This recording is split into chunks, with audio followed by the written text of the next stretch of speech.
Keeping tourists who are willing to spend money away from our shores will damage South Africa's reputation. That's the warning from the tourism industry players to government. The eNCA's Heidi Giokos takes a closer look at the impact of the current lockdown travel restrictions on the economy.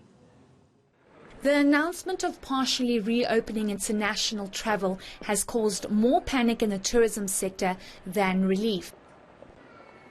Key overseas markets that bring in thousands of international tourists have been placed on the red list.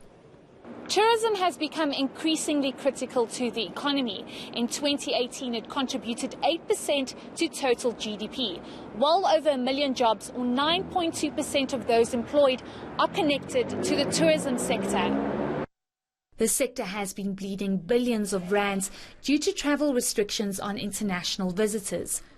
Big spending tourists from the United States, the United Kingdom and France aren't allowed to visit. The total inbound foreign tourism industry is our second or third busiest export. It's more or less the same as vehicle exports. It's 120 billion rand of foreign exchange a year.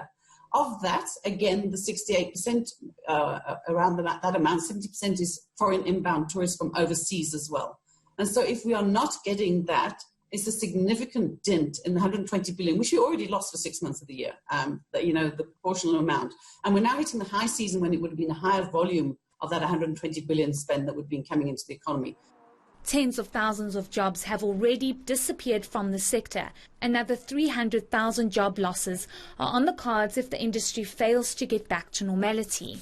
If we don't open up for this year's high season, we're also damaging our reputation for the 21-22 high season. So what's already happening is the travel trade in the outbound markets is saying we don't trust South Africa, so we are losing our market share for more than one season to the rest of the continent. The protocols that we've put in place here at home that are being used for domestic leisure travel and business travelers are sufficient enough for all kinds of international travelers, including business travel and leisure travelers.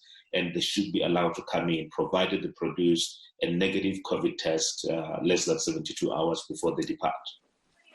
The Tourism Business Council is demanding that government share the metrics used to determine the list of high-risk countries. Heidi Giokos in Johannesburg.